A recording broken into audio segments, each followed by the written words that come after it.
All right, y'all. Today we're gonna learn about the anatomy of a headshot. In most circumstances, one to the head is dead. So we're gonna see. This video was voted for by patrons of Questions for Science. You already know what happens when someone is shot in the head. Get what you they fucking dead. deserve! They Dang. die. On the surface, yes, a headshot is a fatal wound, but beneath the gory reality, there's a lot that goes on when a bullet enters someone's skull. First things first, in terms of firearms, we're talking strictly pistols and rifles, not shotguns, because a shotgun to the head is pretty self-explanatory. Yeah. Dead! Let's start at the firearm, shall we? When a bullet is fired from a pistol or rifle, the bullet travels through a rifled barrel. A rifled barrel has grooves in it that cause the bullet to spin. When this spinning bullet penetrates the skull, its rotating motion flings cranial tissue outward. Tissue then expands to about 12 and a half times the diameter of the bullet, but is only this stretched for about 5 to 10 milliseconds and then shrinks back down to normal size. For instance, a .22 caliber bullet produces a wound of 2.7 inches. A .38 caliber bullet creates a 4.4 inch wide wound, and a .45 caliber bullet creates a 5 inch wide wound. Though it's very short, the expanded cavity does a remarkable amount of damage to the skull. This wound creates a vacuum effect, causing air to rush into it, making the cranial cavity expand, causing secondary fracture lines that spread out from the wound. Most fractures occur at soft locations, like the temples and orbital plates behind the eyes. The higher power the firearm, the more secondary fracturing of the skull, especially at more thick and hard locations like the front and back. Speaking of high-powered, what factor do you think contributes to making a bullet more damaging to the human body? Its length, its velocity, or its weight? The answer is velocity. To understand why, let's look at this equation for kinetic energy. In this case, the kinetic energy of a bullet is equal to the weight of the bullet times its velocity squared divided by the gravitational acceleration constant times 2.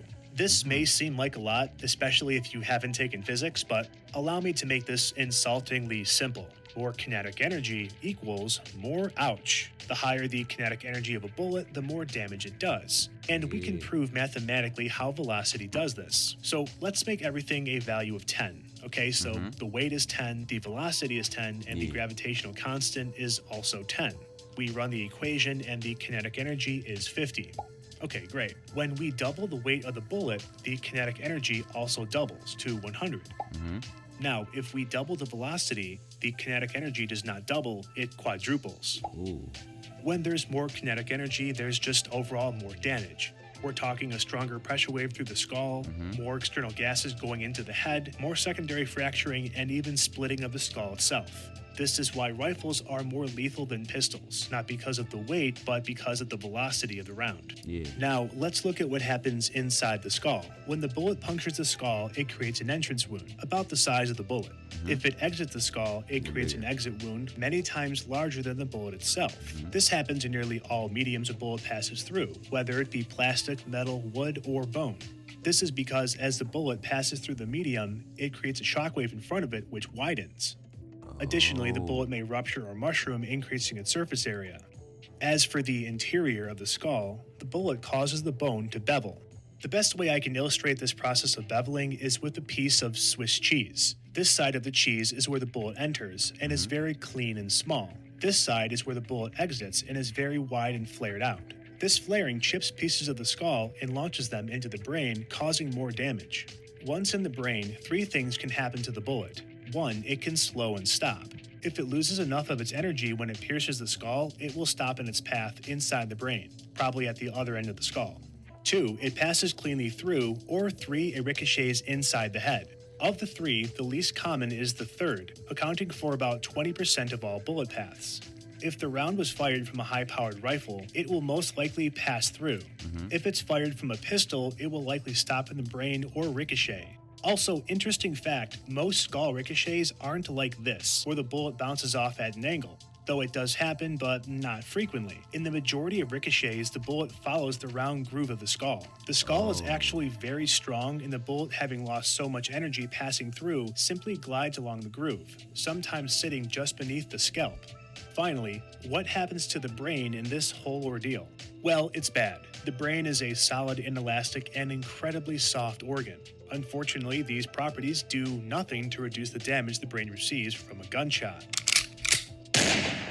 In contrast, elastic organs such as your intestines, stomach, and bladder receive less damage from gunshots. The energy from the pressure wave is dissipated because the tissue stretches. However, solid inelastic organs like your liver, pancreas, kidneys, heart, and brain receive full damage from the pressure wave because the tissue does not stretch. Finally, the distance the bullet travels from the barrel to the head can also determine how damaged the brain is. If the shot is far enough away, the bullet may actually bounce off the head. It'll still cause a wound, similar to getting hit in the head with a baseball bat or a hammer, but again, it won't actually penetrate the skull, but will still do severe damage. Of course, these shots are well over 100 yards away and are from low-powered firearms like a pistol or a .22.